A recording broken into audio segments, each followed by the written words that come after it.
أعوذ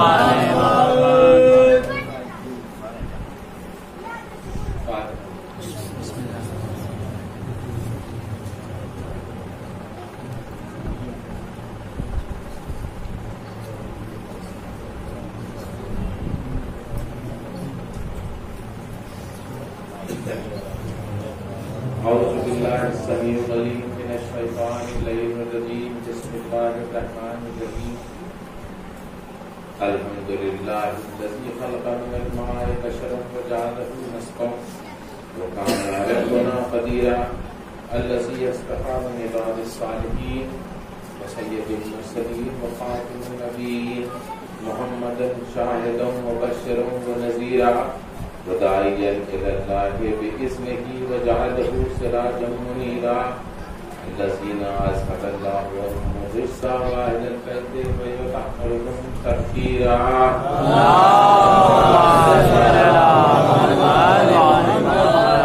أما بعد فقد قال الله تبارك وتعالى في كتابه المجيد وفرقانه الحميد وقوله الحق بسم الله الرحمن الرحيم یا ایھا الذین آمنوا اتقوا اللہ وابتغوا الیہ الوسیلہ وجاہدوا فی سبیلہ لعلکم تفلحون. ایک نعرہ سبا.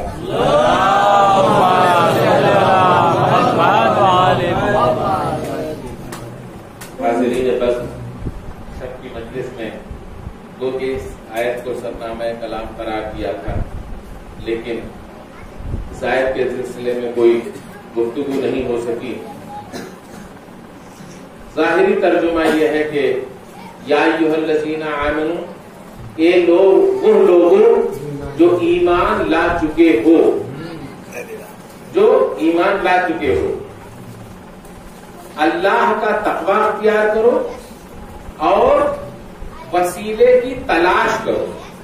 وابتغوا الیہ الوسیلہ، وسیلہ بناؤ نہیں، تلاش کرو. تو وسیلے کی تلاش کرو اور اسی کے جو وسیلہ تلاش کر لو، پھر وہ وسیلے سے منسلک رہنا کوئی آسان بات نہیں ہے. اس وسیلے سے منسلک رہنا ایسا ہے کہ جیسے اس کی راہ میں جہاد کرنے کے برابر، تاکہ تم فلاح پا جاؤ. تو اب ارباب کے فہم بہت سے فرقے ایسے ہوئے کہ جنہوں نے وسیلے کا انکار کر دیا، منکرین وسیلہ، اور وہ اپنے وسیلے کے انکار کے سند کے طور پہ جو آیت پیش کرتے ہیں وہ سورہ حمد کی آیت ہے. وہ کہتے ہیں کہ اللہ نے کہا کہ ہم تجھی سے مدد چاہتے ہیں، تیری ہی عبادت کرتے ہیں اور تجھی سے مدد چاہتے ہیں. تو ارباب فہم اب ذرا غور کیجئے کہ وہ بھی استدلال جو منکرین وسیلہ ہے وہ بھی استدلال قرآن سے ہی پیش کر رہے ہیں. وہ یہ کہہ رہے ہیں کہ ہم تجھی سے ہی مدد کر چاہتے ہیں، تو اس کا مطلب بیچ میں کسی ہمیں وسیلے کی ضرورت نہیں ہے، اللہ سے براہ راست رجوع کر کے اپنی دعا قبول کروا لیں گے. تو ظاہری طور پہ بات تو ان کی بھی منطقی لگتی ہے. وہ کہتے ہیں ہم تجھی سے مدد مانگتے ہیں اور تجھی سے نصرت کے طلبگار ہیں. تو اب یہ بات، تو اب ذرا غور کیجئے یہاں پر آپ کے ذہنوں کو روک کر کے ایک منٹ کے لیے یہ میں کہتا ہوں کہ اس دنیا میں انسان کا مقصد تخلیق کیا ہے. اگر آپ دنیا میں جتنے انسان پائے جاتے ہیں سب کو کاغذ اور قلم دے دیں اور یہ کہیں کہ تم سب لوگ اپنا اپنا مقصد تخلیق لکھو، اپنی زندگی کا ہدف لکھو کہ تمہاری زندگی کا ادیش کیا ہے، تمہاری زندگی کا آبجیکٹو کیا ہے، تمہاری زندگی کا ہدف کیا ہے. تو ہر آدمی اپنے معیار فکر کے اعتبار سے اپنا ہدف لکھے گا، اور پھر ایک وقت ایسی آ جائے گی کہ قلم و کاغذ ختم ہو جائیں گے، لوگ اپنا ہدف نہ لکھ پائیں گے، اس لیے کہ اتنی تعداد ہے دنیا کی، ہر انسان اپنا اپنا منفرد لکھ رہا ہے ہدف زندگی کہ ہمارے زندگی کا مقصد کیا ہے. ہماری زندگی کوئی لکھ رہا ہے کہ ہماری زندگی کا مقصد ہے بہترین مکان بنوانا، کسی نے کہا ہماری زندگی کا مقصد ہے بہترین زیارت گاہ بنوانا، کسی نے کہا ہماری زندگی کا مقصد ہے کہ اولاد کو بہترین تعلیم دینا. تو اب جتنے طرح کے ذہن ہیں وہ ہر آدمی اپنے اپنے ذہن کے اعتبار سے اپنے زندگی کا مقصد طے کرے گا. تو اس کا مطلب یہ ہے کہ اگر انسانوں پہ چھوڑ دیا جائے تو انسانوں کی تمنائیں اور ان کے ہدف اتنے بڑے ہیں کہ لکھنے میں نہ آ سکے، اور اگر تمناؤں کو سمیٹ کے قرآن کی زبان میں کہہ دیا جائے تو وما خلقت الجن والانس الا لیعبدون، ایک جملے میں ایک جملے میں سارا ہدف ہے زندگی سمٹ کے آ گیا کہ ہم نے نہیں پیدا کیا انسانوں کو بجائے اس کے کہ وہ ہماری عبادت کرے۔ تو جہاں لاکھوں اور کروڑوں اربوں قلم چل رہے تھے، اپنا ہدف زندگی مکمل نہیں کر پا رہے تھے، وہاں خالق کائنات نے ایک جملے میں حرف زندگی مرتب کر دیا، حرف زندگی کی ترجمانی کر دی، ہدف زندگی کو کر دیا۔ اب یہ آیا بات، اب اس کے بعد کی بات یہ ہے کہ آپ سوچیں کہ اللہ نے کہہ تو دیا کہ ہم نے انسانوں اور جنوں کو اس لیے نہیں پیدا کیا، صرف اس لیے پیدا کیا کہ وہ ہماری عبادت کریں۔ تو اب عبادت ہے کیا؟ اگر انسان صرف عبادت ہی کرتا رہے تو پھر کھائے گا کیا، پیے گا کیا، زندگی طرز زندگی معاشرے میں کیسے رہے گا، اس کا طرز تمدن کیسا ہوگا، اولاد کی ذمہ داریاں کیسے نبھائے گا، اپنے والدین کی ذمہ داریاں کیسے نبھائے گا۔ تو اگر صرف اللہ اللہ کرتا رہے تو باقی زندگی کے امور کہاں سے چلیں گے؟ تو اب کہا کہ آئیے قرآن سے ہی پوچھیں کہ طرز عبادت کیا ہے، یہ عبادت کیا ہے۔ تو قرآن نے کہا کہ طرز یا ایھا الذین آمنوا اطیعوا اللہ واطیعوا الرسول، اے انسانوں اللہ کی اطاعت کرو اور رسول کی اطاعت کرو اور اولی الامر کی اطاعت کرو۔ یہ تین اطاعتیں ہیں، لیکن ابھی میں صرف آپ کے ذہنوں کو دو اطاعتوں پہ روکتا ہوں کہ اللہ کی اطاعت کرو اور رسول کی اطاعت کرو۔ تو اس کا مطلب یہ ہے کہ دو اطاعتوں کا حکم ہے، ایک اللہ کی اطاعت اور ایک رسول کی اطاعت۔ تو اب دو اطاعتوں کا حکم ہم کو دیا گیا اور یہی قرآن ہے۔ اب دیکھیے کہ رسول نے طرز زندگی کس طرح سے اپنائی، رسول نے وہ تمام امور عطا کیے، لیکن اب دو اطاعتوں کا حکم ہے ہمارے لیے۔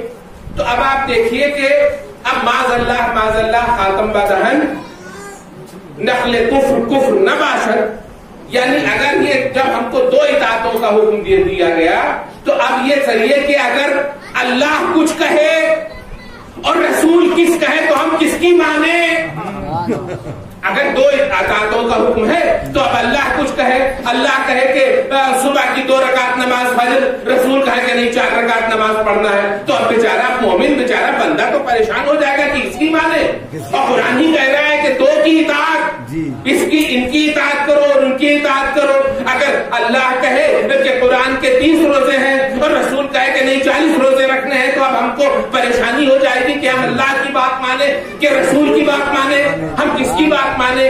اگر اللہ کہتا ہے کہ ذی الحجہ کے مہینے میں حج کرو اور رسول کہے کہ نہیں شعبان کے مہینے میں حج کرو، تو ہمارے لیے مسئلہ پیدا ہو جائے کہ ہم کس کی بات کو مانے، کس کے حکم پہ عمل کریں۔ تو پورا انسان، پورا انسانی سماج، پورے مومنین سب پریشان ہو جاتے کہ ہم کس کی بات مانے۔ لیکن حضور والا یاد رکھیے کہ اگر کسی سے پوچھیے عالم سے تو کہے گا ارے یہ سوال ہی محمل ہے، یہ سوال ہی محمل ہے، یہ سوال ہی نہیں پیدا ہوتا۔ کہا کیوں؟ اس لیے کہا کہ جتنے احکامات اللہ بھیجتا ہے وہ رسول کی زبان سے بھیجتا ہے۔ جتنے احکامات آئے ہم کو زبان رسول سے ملے، تو اس کا مطلب یہ ہے کہ اللہ قادر المطلق ہو کر کے اب سب کچھ ہم کو پوری شریعت، پورے احکام خداوندی رسول کی زبان سے ملے، تو اللہ قادر المطلق ہو کے تم سے بغیر وسیلے کے کلام نہ کرے اور تم بندہ ہو کے، خاطی بندے ہو کے کہو کہ اب اللہ سے بڑا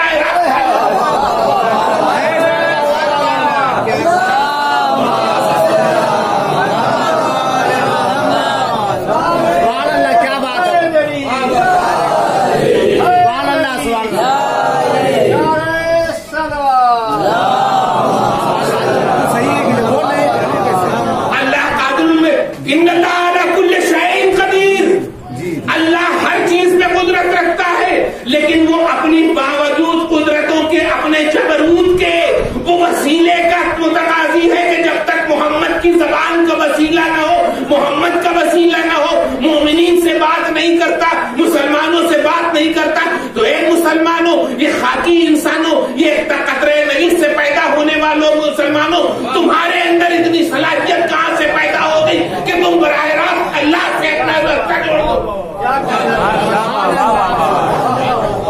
اللہ کو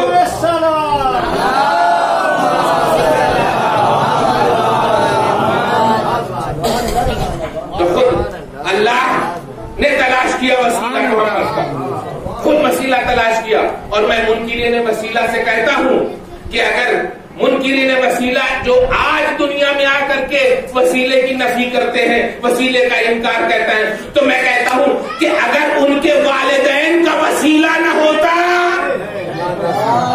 اگر ان کے والدین کا وسیلہ ہونا ہوتا تو آج وہ خود بھی دنیا میں نہ ہوتے، ان کا وجود باقی نہیں رہتا. تو ان کا وجود خود اس بات کا محتاج کیا ہے کسی وسیلے کا. درود بھیج دیجیے.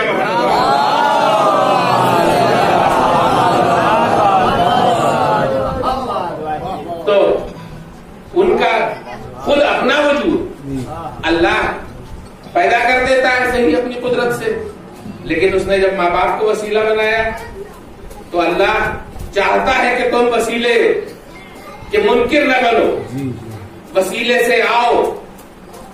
اور ایک بہت بڑا فلسفی ہوا ہے ابن سینا، پورے دنیا مملکت اس کی فلسفی ہونے کا اقرار کرتی ہے.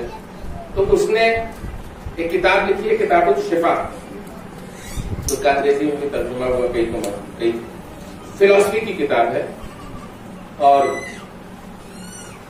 بنیادی طور پہ وہ عربی میں لکھی گئی تھی، پھر اس کے بعد دوسری زبانوں میں اس کا ترجمہ. اس نے فلسفے کے اعتبار سے اس نے انسانوں اور حیوانات میں فرق ظاہر کیا. اس نے تقریباً 20-21 وہ فرق لکھے ہیں کہ جو انسان کو حیوان سے الگ کرتے ہیں. تو جیسے اللہ نے انسان کو عقل دی ہے، حیوان کو بس اتنی ہی عقل ہے کہ وہ اپنی زندگی کا دفاع کر سکے. عقل اس حد تک محدود ہے، اس کے آگے نہیں. انسان عاقبت بینی کر سکتا ہے، یعنی اپنے فیوچر کا، اپنے آگے آنے والے زمانے کا پلان بنا سکتا ہے. وہ سوچ سکتا ہے کہ ہم کو یہ کرنا ہے، ہم کو یہ کرنا ہے، ہم کو یہ کرنا ہے. اس کے صلاحیت میں عاقبت بینی ہے، وہ آگے اس کی سوچ سکتا ہے. لیکن حیوان بس صرف پریزنٹ میں زندہ رہتا ہے، جو ہے وہ ہے، پایا وہ کھا لیا. تو اس طرح سے بہت سارے اس نے تقریباً 20-22 فرق جو انسان کو حیوان سے جدا کرتے ہیں وہ لکھے. تو اس میں ایک فرق اس نے یہ لکھا ہے کہ اب ذرا غور کیجئے کہ کوئی بہت بڑے فلسفی کی بات نہیں ہے، یہ صرف مشاہدے کی بات ہے. اور مشاہدہ ہی عقل کا متقاضی ہوتا ہے. اس لیے کہ اگر آپ دیکھیے پوری تاریخ کو تو سیب نیوٹن سے پہلے بھی زمین ہی پہ گرتا تھا، آسمان کی طرف نہیں جاتا تھا.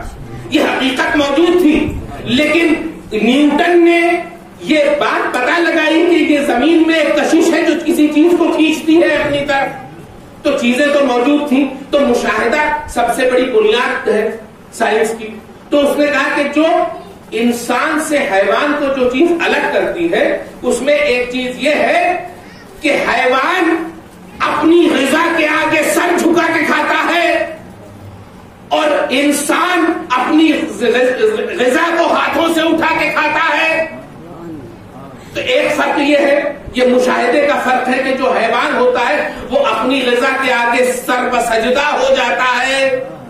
اللہ نے انسان کے سر کو اتنا مقدس بنایا، انسان کے سر کو اتنا مقدس بنایا کہ دیکھو کھانے کے آگے جھک نہ جانا، اس کے آگے اپنا سر نہ جھکا دینا، رزق کے آگے اپنا سر نہ جھکا دینا. زندگی تمہارے سر کو اتنا مقدس میں نے بنایا ہے کہ سر کو اٹھا کے کھانا. یہ سر جھک نہیں سکتا غذا کے آگے. اور حضور والا یاد رکھیے کہ وہ خالق جو انسان کے تقدس کا اتنا خیال رکھتا ہو کہ جو اپنے رزق جو اس کی زندگی کا ضامن ہے، جس سے زندگی برقرار رہتی ہے، وہ خالق اتنا انسان کی عزت کا تقدس رکھے کہ وہ اس کے سر کو ایک اپنے رزق کے سامنے نہ جھکنے دے. وہ خالق کائنات کب چاہے گا کہ یہ انسانی سر کسی جابر حکمراں کے سامنے جھک جائے؟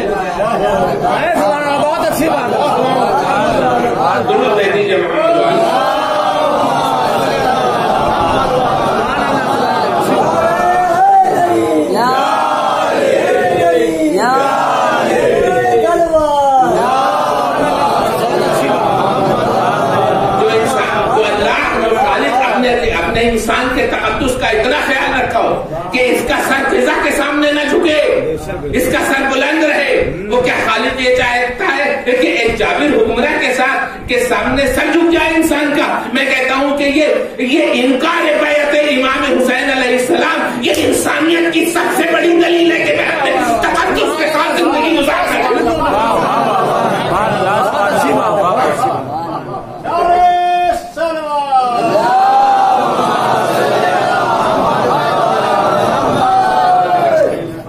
تقدس کے ساتھ زندگی گزارنا چاہتا ہوں. بے شک بے شک. تو یہ انسان کا سر نہ جھک جائے خدا کے سامنے. اچھا یہ بتائیے کہ وہ خالق کائنات جو یہ نہیں چاہتا کہ ہمارے انسان کو اتنا معزز اشرف المخلوقات بنایا، اتنا عزیز بنایا، اتنا مکرم بنایا، اتنا اونچا اٹھایا اس کو کہ اس کا سر اس کی غذا کے سامنے جھک جائے، تو وہ خالق قادر المطلق، وہ ہر چیز میں قدرت رکھنے والا، کیا وہ یہ نہیں چاہ سکتا تھا؟ کیا اس کی قدرت سے یہ بات بعید تھی کہ جب انسان کو بھوک لگے تو اس کے منہ میں آ کے لقمہ آ جائے، اس کے منہ تک لقمہ پہنچ جائے اور وہ کھا لے؟ اللہ سے تو بعید نہیں تھا. اللہ تو اس بات پر قدرت رکھتا تھا کہ جس کا اگر تمنا یہ ہو کہ انسان کا سر نہ جھکے تو بس روٹی آئی اس کے منہ میں چلی آئی، نوالا آیا اس کے منہ میں چلا آیا، لقمہ آیا اس کے منہ میں چلا گیا. تو اس کا مطلب یہ ہے کہ نہیں، تمہیں بھوک لگے گی لیکن لقمہ تمہارے منہ میں براہ راست نہیں بھیجوں گا قادر المطلق ہونے کے باوجود. الٹا کہ تمہارے منہ میں لقمہ اس لیے نہیں بھیجوں گے تاکہ لقمے پہ وسیلے کے محتاج رہو.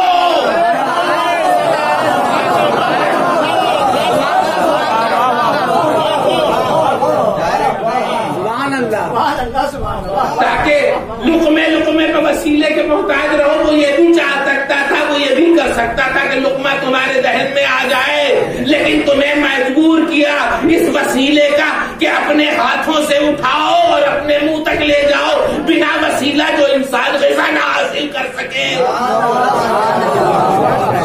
وہ اللہ تک کیسے پہنچ سکتا ہے؟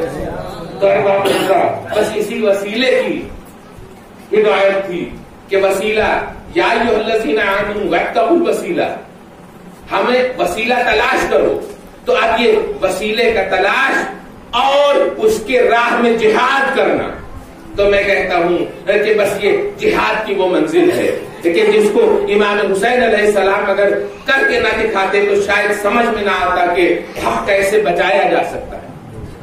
اور میں کہتا ہوں کہ مقصد حسینی کو آپ نہ سمجھیے کہ کتنا عظیم تھا، لیکن اگر آپ قربانیوں کو دیکھیے کہ کتنی عظیم تھی، کیسی کیسی قربانیاں امام حسین علیہ السلام نے جس مقصد کے لیے قربان کر دی ہوں، وہ مقصد کتنا عظیم ہوگا.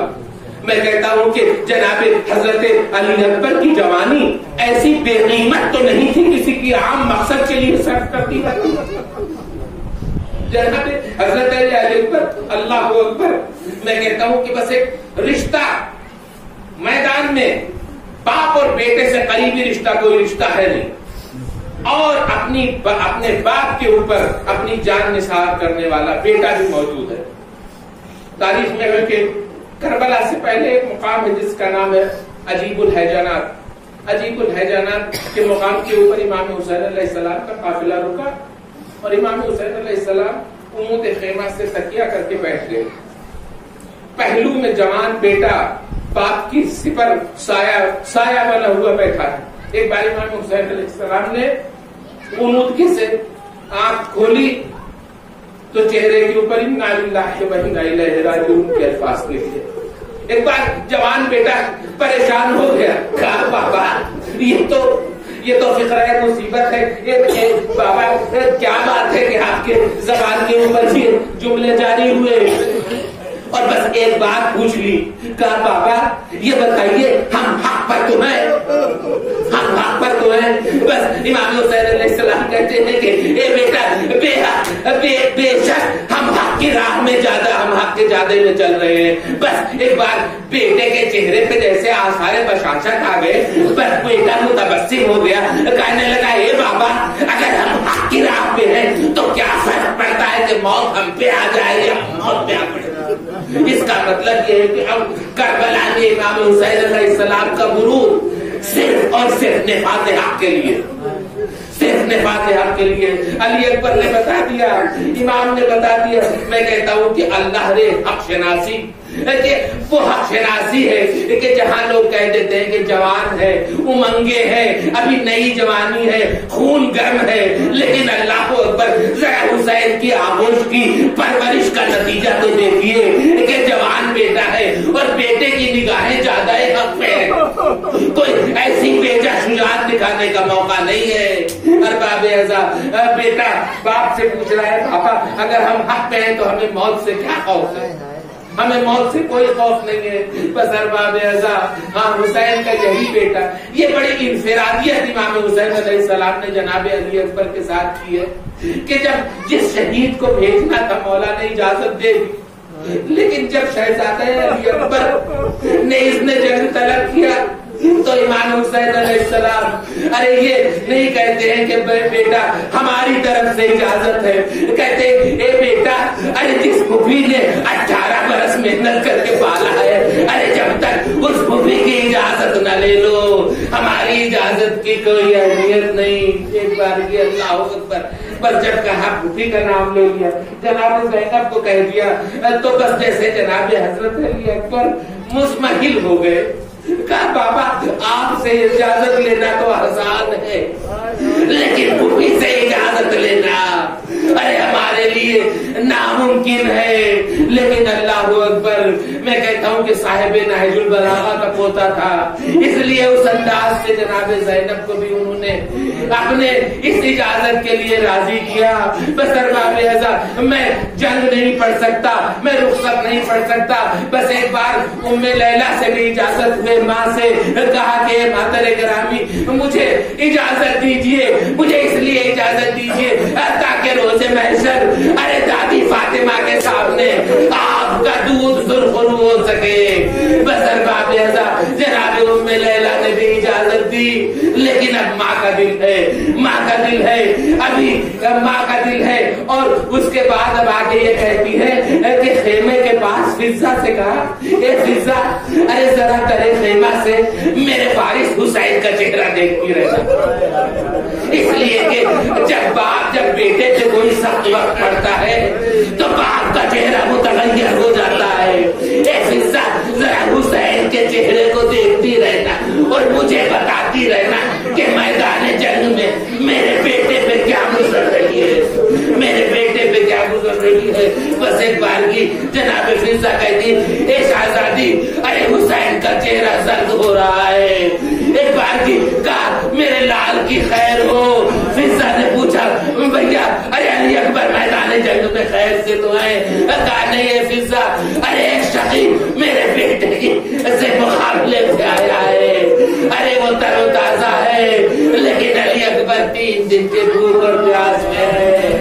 بس ارباب اعزاز ہاں بس ایک وقت آیا کہ جب علی اکبر گھوڑے سے گرے تو ایک بار امام حسین نے اٹھنا چاہتے، اب آنکھوں کی بینائی چلی گئی، کبھی اٹھتے ہیں کبھی بیٹھتے ہیں۔ ایک بار فضہ نے کہا ارے امام کے چہرے پہ ایسے ہیجانی کیفیت طاری ہے۔ بس فضہ نے کہا اے شہزادی میرے اس تحفے کو قبول کیجیے گا۔ علی اکبر میدان جنگ میں